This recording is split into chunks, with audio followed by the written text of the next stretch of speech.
Okay? So everyone gets the idea in general? Now let me give you two stories. So one story is with a colleague I have. So she's an experimental economist. I'm an experimental economist as well. And so we do experiments in the lab to test predictions of models. Let's say you have game theoretic model, we do experiments in the lab. But we also do experiments in the field. Okay, so in the field, we will look at, we'll study certain places in developing countries and let's say examine their risks, time preferences, that is, how do they plan in the future, today, decisions of today versus the future, those trade-offs, risk preferences, and so on.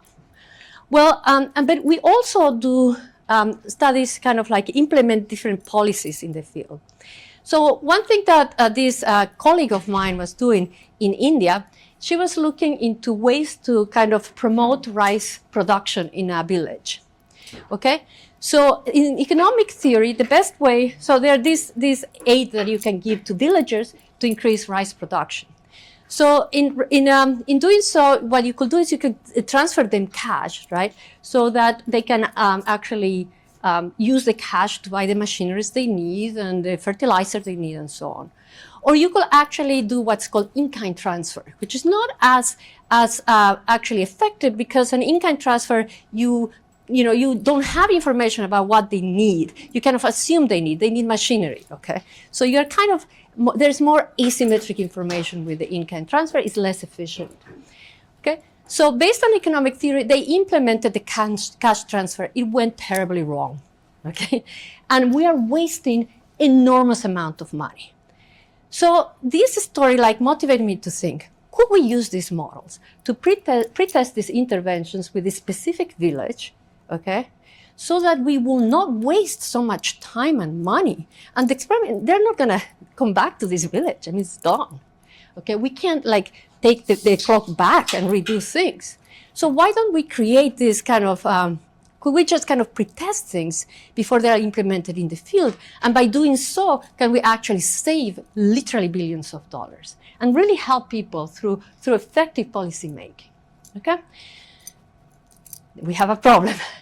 Our models are trained with data generated in Western educated, industrialized, rich and democratic, and mostly in the Anglo world. So if you want to use large language models as proxies of human behavior, they're representing a narrow window of humans. Okay?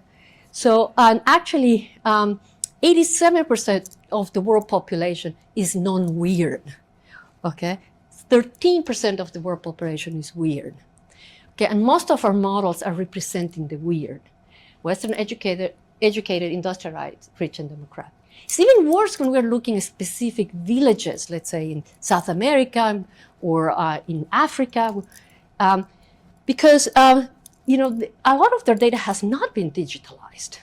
Okay, so is there something that we can do? So we can't really wait for all the data. They have to be digitalized and develop their own large language models. That will be very expensive and time-consuming.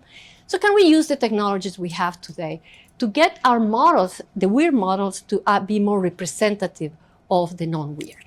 Okay? So that's kind of what we're here for. And so Kseniia is going to talk about, at a very high level, about different strategies that we have been investigated. Again, we don't have the answer. We'd like to give you the answers. But what we want, the objective of this talk, is for us to kind of implant the seed in your brain and the kind of desire in your heart to tackle this problem. Okay? It's super important as a matter of economic policy. Right? So let's start. Kseniia. Okay.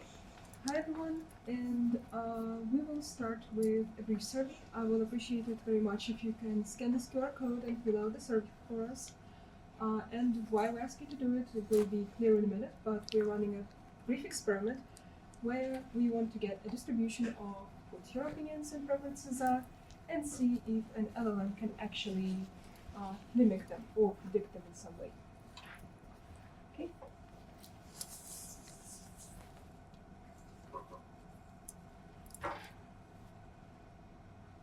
Scan QR code. Yep.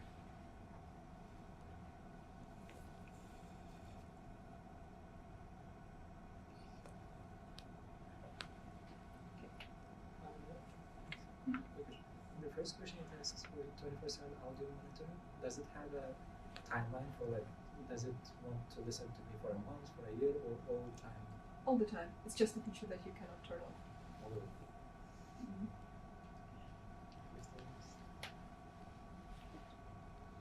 Okay, looks like we have some answers. I have to exit. So.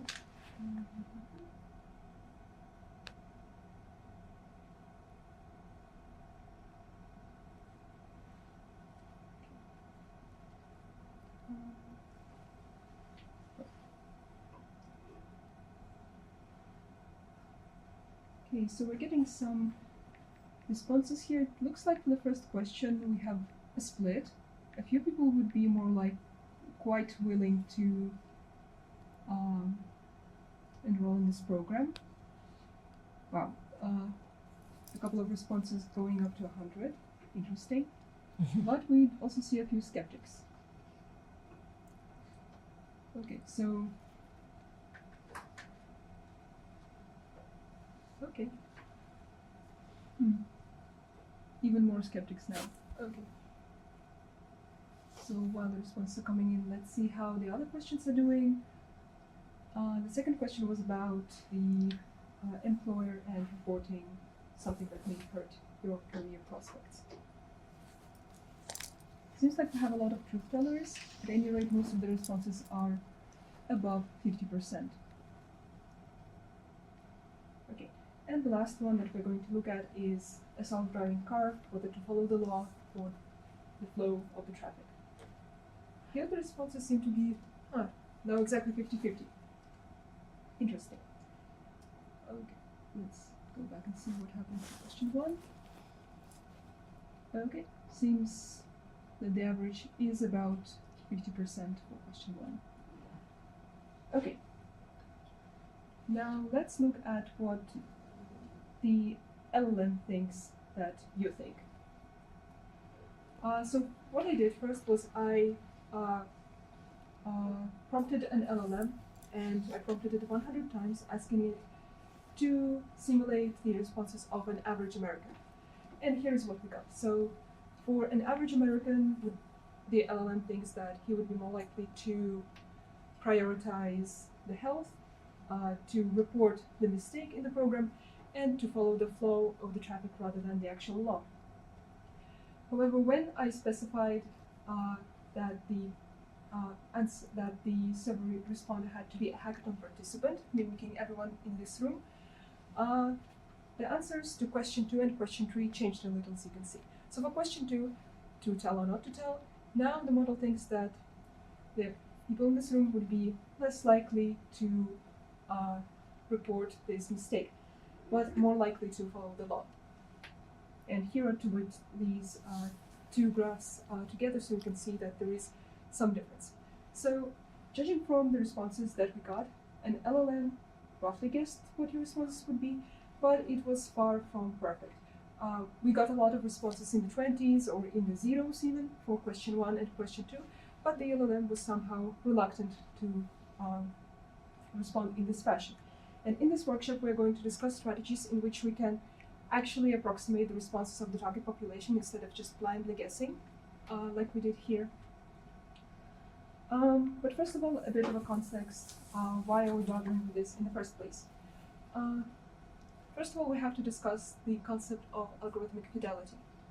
So these two are the foundational works in the field of information systems, and they discussed how an LLM can approximate the thinking of another person. And Argyle in 2023 found that well-conditioned LLMs don't just output generic answers, they can accurately replicate the statistical variance of specific demographics. So essentially, a group of LLMs, queried one by one, behaves like an actual population. And in 2024, it was found that LLMs' answers to personality questionnaires and decisions in games fall within the distribution of humans and exhibit patterns consistent with learning. And here's a very telling graph that you can see. So this group of researchers gave an LLM the big Ocean 5 questionnaire, which has 5 main personality traits: the openness, extroversion, neuroticism, agreeableness, and conscientiousness, and compared how the LLM answered it versus how the human subjects answered it. And we can see that while the less advanced model ChatGPT-3 is kind of far, especially in the openness direction from the human responses, the ChatGPT-4 has gotten better, and it's a closer approximation of the reality of humans. So that's it then. We can all go home. If LLMs can approximate humans, why bother? Here is where Monica's point comes in. The world population is 88% non-weird, and weird stands for Western, educated, industrialized, rich, and democratic. And only 12% is weird. However, in research subjects, over 80% of the people are weird. And I reference the research subjects here because initially this issue was discovered in psychology studies, where they were trying to draw some conclusions, and then someone said, hey, why are we looking only at these specific group of people?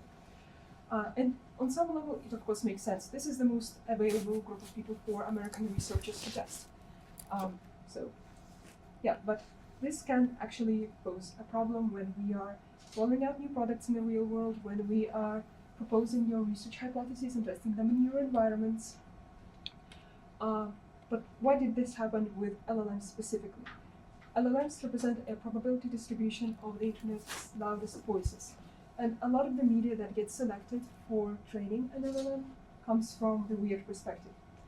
And yeah, as an app developer or researcher, if you test your product or hypothesis against a default LLM, you're testing in a cultural vacuum, and this mistake can result in unfortunate consequences like Monica told us before. One important paper came out in 2023, and it confirmed the hypothesis that base LLM opinions align almost exclusively with US-based progressive learning tech professionals, which this might as well be you in a couple of years when you graduate, but you still have to adapt to the rest of the world. So from the business perspective, the question is often, how do we know if a new product is going to do well in a new market? You're going to invest money, effort, and roll out a new product just to see it fail miserably. The investors are not going to be happy with that. From a research perspective, we want to see, do our hypotheses even apply for this population? So a lot of the times, we as researchers end up sending people to go test out something to a remote population, and grants are really hard to come by. So we ideally want to get at least a sense of what's going to happen and what may be wrong before we actually roll it out in the real world. And this leads us to the idea of running synthetic experiments. So lab experiments are usually structured like, if we cannot observe something in the real world, it's costly, it's difficult, then why not just simulate it in a lab? And now, with the advancement of LLMs and vast amounts of data, we can actually run these pre-experiments in labs before moving on to costly real-life thing. And so we are going to discuss several strategies, which So pay attention to the strategies, because at the end, we're going to have a very short quiz. So, so these are, we're going to have several strategies and see what do you think about them. These are several strategies which may be useful for your understanding of how to go about creating this representation of a population that's more faithful than it otherwise may have been, but they're not mutually exclusive, and in fact it's recommended to combine several of these to create your own approach. The first one that I want to discuss is persona prompting. It's the most naive approach, and it's basically just creating a JSON with some demographic characteristics. They can include age, origin, socioeconomic status, education level, anything that you think may be relevant for the population. And then you just insert it into a prompt, as in, you are a survey respondent, here are your demographic characteristics, answer the following questions according to your values. This is what I did for the LLM at the beginning of the talk in the experiment, and as you can see, it really did shift some of the LLM's views and opinions, so we can definitely see a difference between the average American LLM and the hackathon participant LLM. It's zero-shot, it's highly scalable, very easy to understand, very easy to see what it does, and it mostly works for high-level server distribution applications. However, it is prone to hallucinated stereotyping based on internet tropes rather than lived reality. As we saw, the LLM that answered for the hackathon participants was a bit stereotypical. It thought that you would be more inclined to accept the dubious privacy intrusion. I wonder why. Because you're obviously tech professionals, hackathon participants, and you are all for giving your data to AI. That's exactly the reason why it should have been The opposite, right? Yeah. So, like I said, stereotypes versus lived experience. So it's not advisable to actually use this strategy in reality, but it's a good starting point to just see what it does. Strategy 2 addresses a slightly different issue, and the issue is inconsistency. So an LLM can often give inconsistent responses. It can often forget its identity. It can often give responses that are contradictory to its previous response and the persona that you want it to imitate. And here is where recursive memory comes in. In this mechanism, in this approach, we give the agent a vector database called a memory stream, and the model periodically summarizes its history to form an abstract self schema. So in terms of psychology, it's like a self-impression, a sense of self. But in reality, it's more like just repeating over and over again your values and how they align with everything that's going on around you. The pros is that it's highly consistent, it's believable social behavior, and this can be sustained for long periods of time. However, it's very costly. You will typically use this in a scenario where you have to have multiple agents interacting with each other at the same time, and it's really hard to synchronize this. However, if you do have the resources, then it can lead to impressive papers like this one, where an entire small town was simulated with AI agents, and their behaviors were found to be highly consistent and highly reliant on each other. So, for example, you might ask an agent, what is something that you're looking forward to today? And the agent would go through a chain of thought saying that, okay, so today is X's birthday, and I have to go to the bakery to get the cake, and the baker is my friend. And it just summarizes all of the interactions that it had and all of the attitudes that it had amassed over time. And in the end, it would output something like, I'm looking forward to talking with my friend about the cake. So it was set in a Sims-like simulation where every agent has its own kind of personality quirks and goes about its day doing chores. It's a really fascinating paper, and I really advise for you to read it. But this kind There's of a question. Yeah.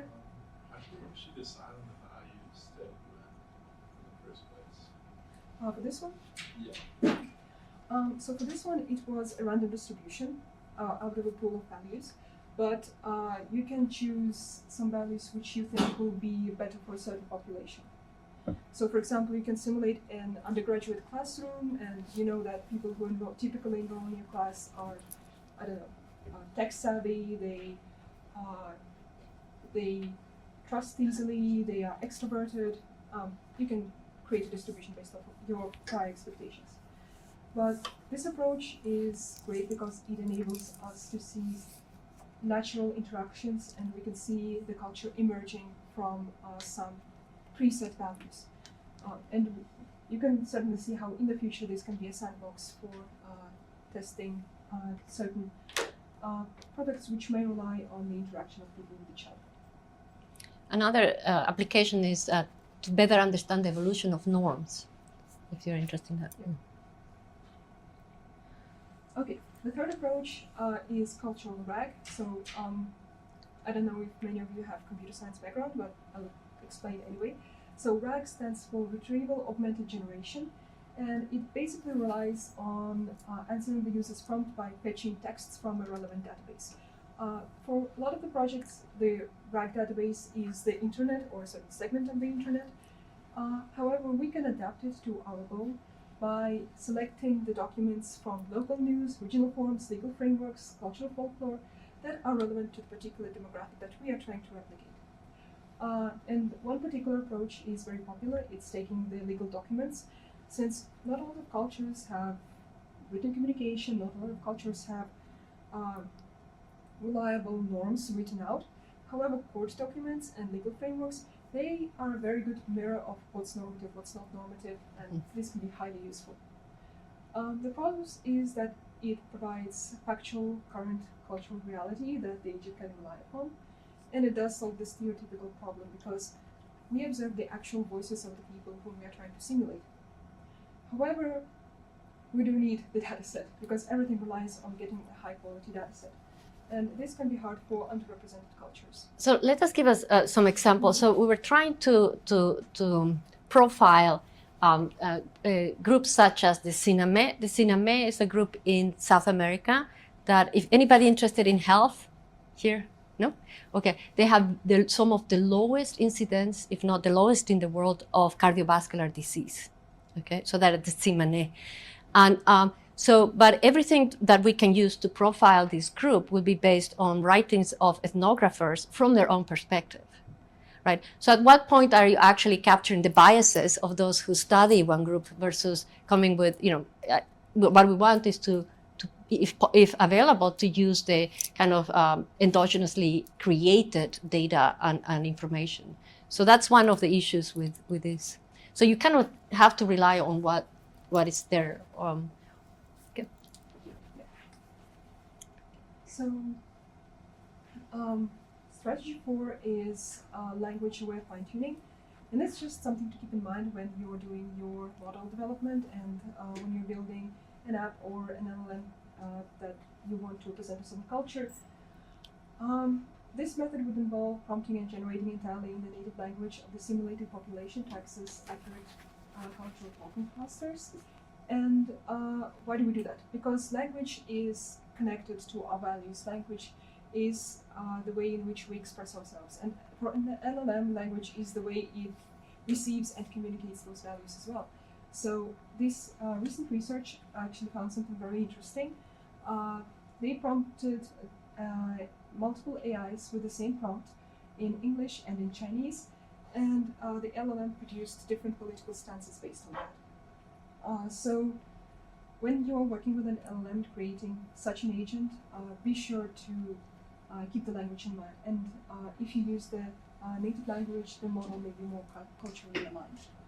You have a question? Yeah. Can you go back to previous one? Hmm? In this one, so we are using data sources, local news, regional forms, and stuff like that. That's correct. But another cons, I think, would be freedom of speech as well, because it might be the news data, but it doesn't necessarily showcase the actual cultural views. Yeah, absolutely. It has to be, it's very context dependent. So, for example, the legal frameworks, they will help you extract what's like normal, but from a legal perspective. It will not help you necessarily understand what's normal from each individual's person's perspective in that culture. And the news may be skewed more towards reporters from other countries reporting on this country, or reporters from this country using newspeak or a certain lens under which they portray the events, which is why we have the cons. So everything depends on the data here. And curating a data set is a very hard task. But if you happen to find such a data set, which in some cases there are available, then it is a viable approach. What sort of data sets would you consider as great usage for this culture? Like surveys, or what kind of data would be, if we can find it? Surveys would be good, but you would need a vast amount of the surveys and the responses, obviously. But it would be better if this was natural language instead of just A, B, C, D. For example, regional forms or threads, it doesn't necessarily have to be about a particular nation.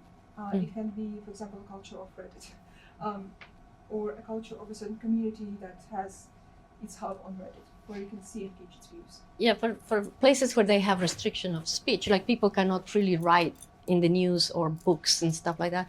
There are other ways in which humans express their inner self, and that's through songs, through folklore, through narratives. So here's like the humanistic approach. Like there's a lot of data that could be used. But yes, as Kseniia is mentioning, there is an issue with how do you choose and how do you create perhaps models like this agentic RAG to kind of narrow down to capturing the essence of a culture. It's nobody's doing this stuff. I mean, some people might be, but it's kind of an open field for investigation. I'm curious, how do you guys navigate? I'm like, given the weird model, it's very heavily Western.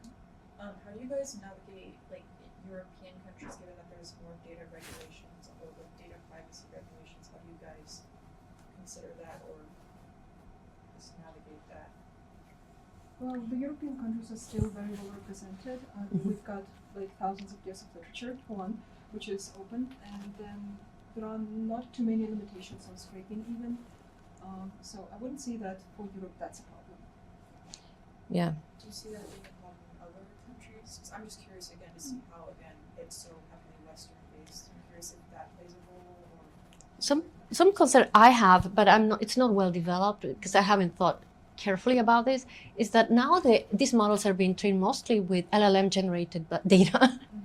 So it's going to be even more kind of unique problems. I don't know. But yeah. So this is why I'm very excited about experimental methods and behavioral approaches, because we're generating data. So you just choose the mechanism or the decision environment for which you set real humans to make decisions. And we're creating the data rather than, so it's new, it's fresh for the models to be trained.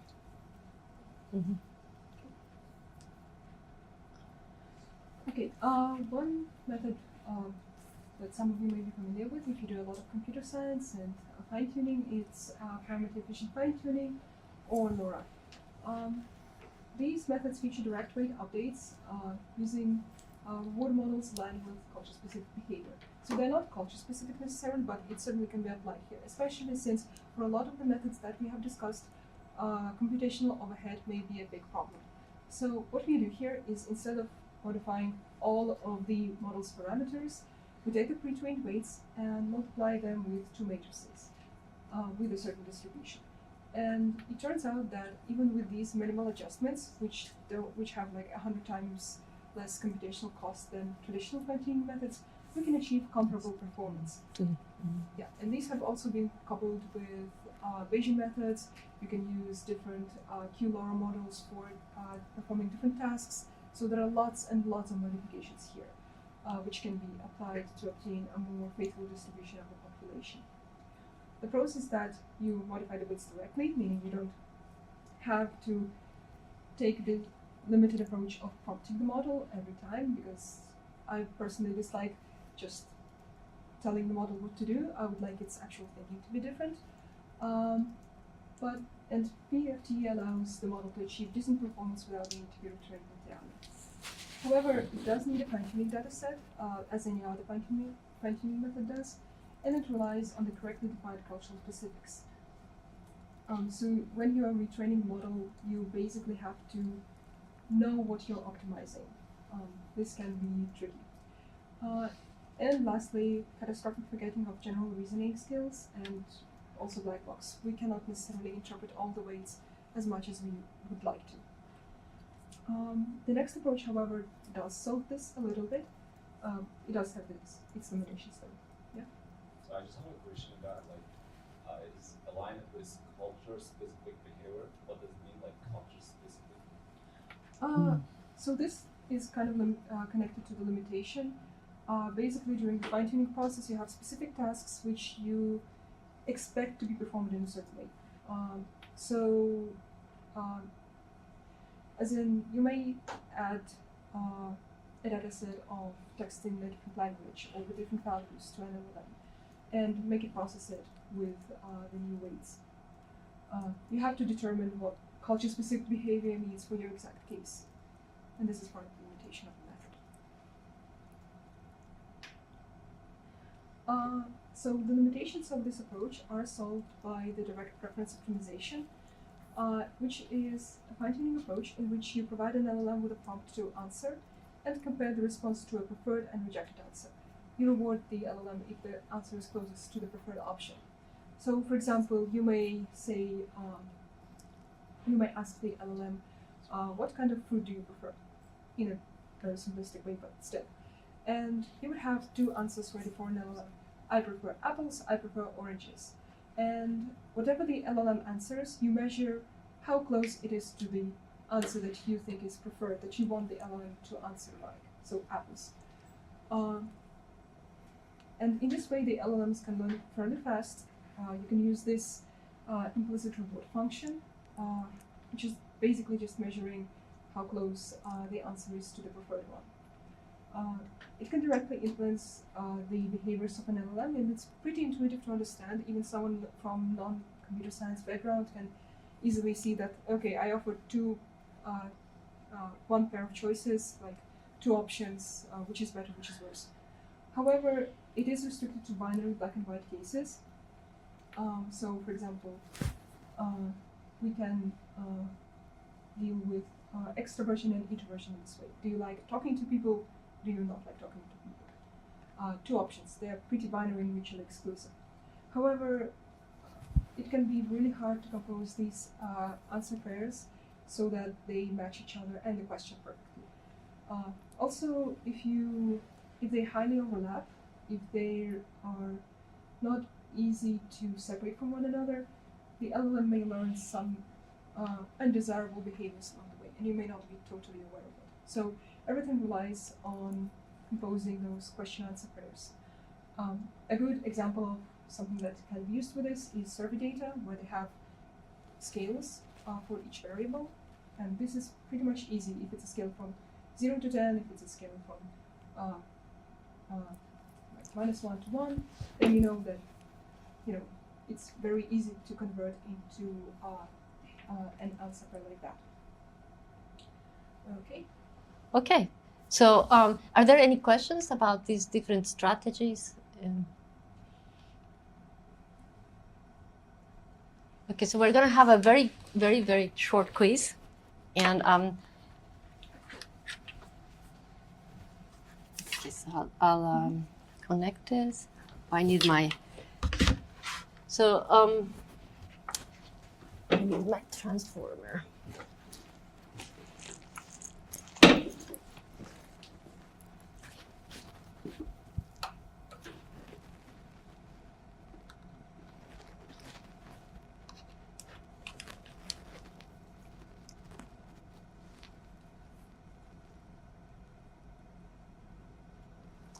Okay, so let's see if this works to begin with.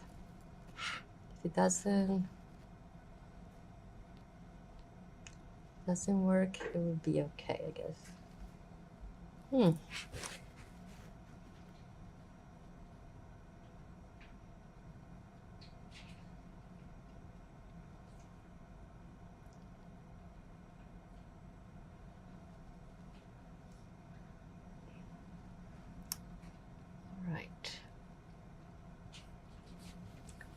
Fortunately, it's not behaving.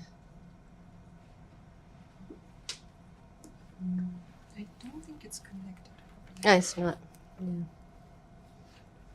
Could be the. We'll see if it doesn't. It seems that it's connected with this one here, right? Mm-hmm. Yeah. Now let's try the other. Here.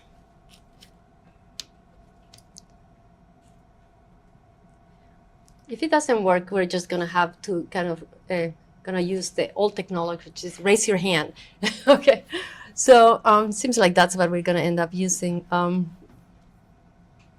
Okay, that's fine. For some reason, my computer is not connecting with the. Do you have the? Yeah. Okay. Okay. So my computer is not connecting to the projector, which is fine. But so you reviewed 6 different strategies.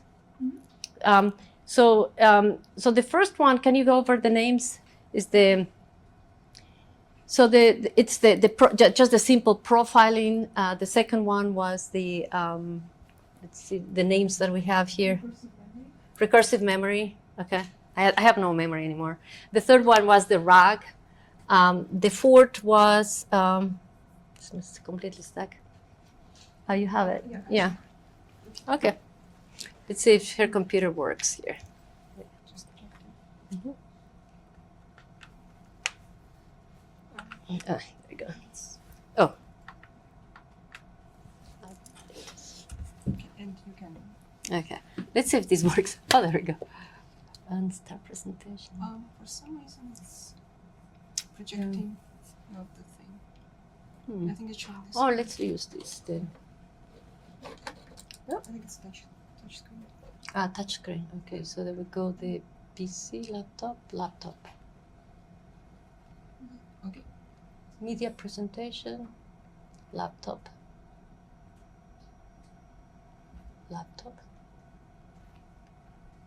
Mm.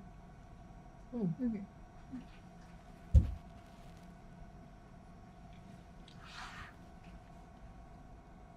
How about that?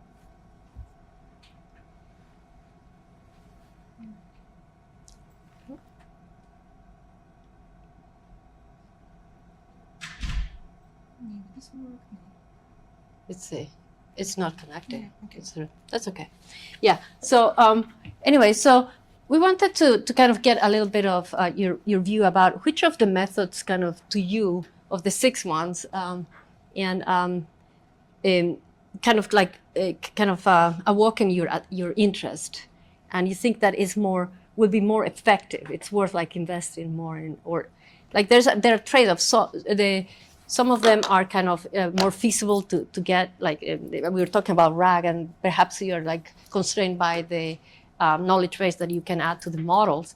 But the others could be less effective. Okay, so anybody like which one kind of like thought, oh, this is something that will be promising so what promising for what? For successfully capturing the culture of a population, you might want to kind of profile so that you can have these synthetic agents for preliminary research, piloting interventions. In the end, I doubt they were ever going to replace doing pre-testing with humans, but at least will give you an idea of where you should move. Okay, any of those kind of go? Yes? I like recursive memory the most because it seemed to dynamically reproduce culture as opposed to try to simulate it or recreate it. That's really interesting. Okay. Yes? I would consider the retrieval augmented generation is still one of the best approaches because like all of the current LLMs still have the problems with hallucinations, so they hallucinate a lot. That's why I would say that still working on retrieval augmented generation makes and helps us a lot of improvements on LLMs. I see. Yeah, so at least it gets you first approximation to, yeah. I'm going to say RAG as well. I think it's a safe choice because you can always look up data from an authoritative source rather than just relying on what has been fed into the LLM. So there's a smaller chance of there's not going to be hallucination. There's a problem that we face with LLMs at the moment. And you guide it to be more representative. Yeah. Okay, any other approach? Yes? Yeah, if we consider all 6 together, if we go by the cost, Mm. the first 3 approaches will be cheaper than the last 3 because the last 3 we need to retrain and for that we need good quality data for that. Good point. Oh, yeah. So if we go by the persona training, that has a lot of scope. But I think because that's what people are experimenting nowadays. Mm-hmm. You just provide a persona to the LLM and it starts behaving that way. Of course, there are cons to that, as we mentioned. Mm-hmm. But yeah, in my view also, RAG, would turn out to be, it can be the best approach here because RAG, initially we need to put efforts and cost in it, but it has a long-lasting effect and it is very easy to update. You just need to retrieve and augment the knowledge of the LLM that way. So it is comparatively cheaper than the last 3 approaches and better than the first 2. Yeah. So, yeah. That's an important point. So like decision makers, you're always face trade-offs, right? So there is, you have like an optimal, perhaps there is an optimal approach, but you have to choose the second best because of the constraints you might face. So it's a good point. Any other? Yes? Yeah, I just felt that from a data perspective, the cultural RAG would be really good because, again, it's grounded in Mhm. depending on all these forums and all. Mhm. So that's why I felt with better data gives us better insights. So that's why I felt that cultural gap would be better. Okay. Any others that you felt are not, which is the linguistic? The language we're fine-tuning. Uh-huh. Um, So language aware fine-tuning. What did you think of that? Should we spend a lot of time trying to kind of fine-tune using the language? I think it is important because like the AIs we're training are LLMs, large language models. So they're mostly dependent on the language. Like when we use translation for that, the whole context might change, and like I think they also addressed an important challenge. Right. So that, and in the creation, perhaps for RAG, we probably need to kind of narrow to the original, to the language of the culture we are interested in. Yeah. It's, yeah. Okay. What was the other one? The parameter efficient fine-tuning. yeah, parameter efficient fine tuning. It's again the problem is the cost.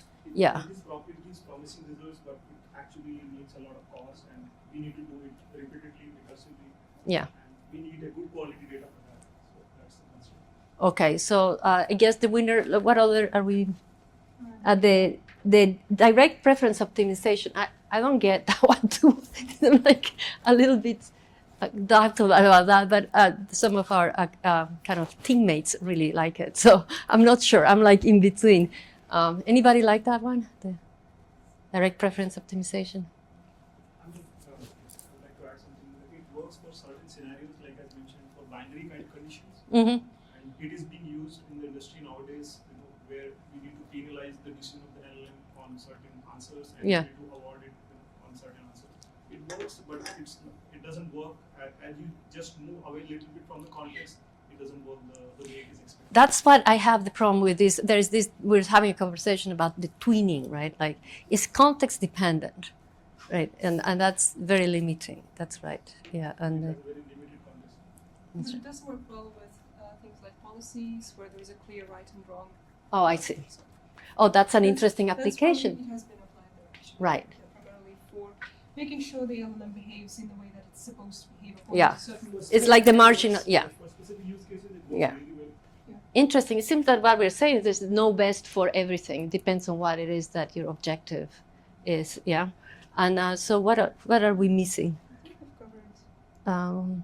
Okay, I want to go back to recursive memory. I found that, to me, it's really, really interesting. So, I mean, this is the thing, like from a social science perspective, you have to have a good model of what it is that drives behavior, right? So Kseniia was talking about these psychological studies that have been done, but there are some researchers, anthropologists who have tested cognitive tests of different populations that are, let's say, the more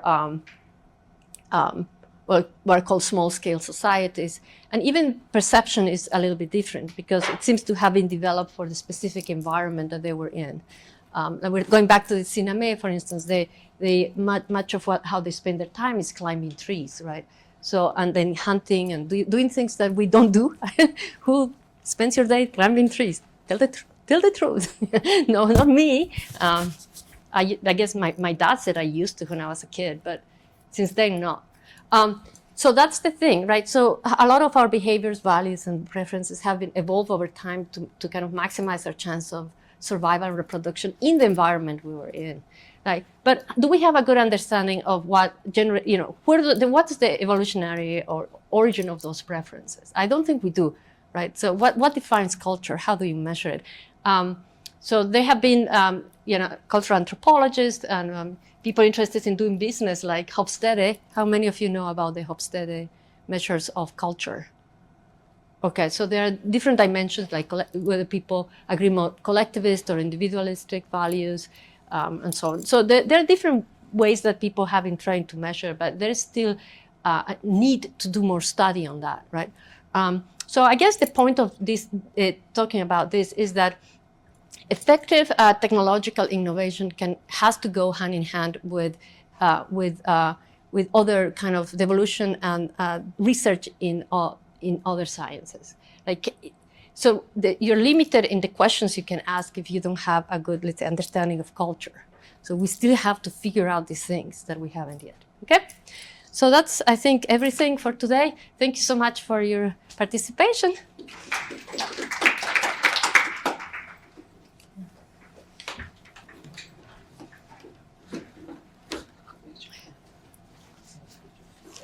Okay.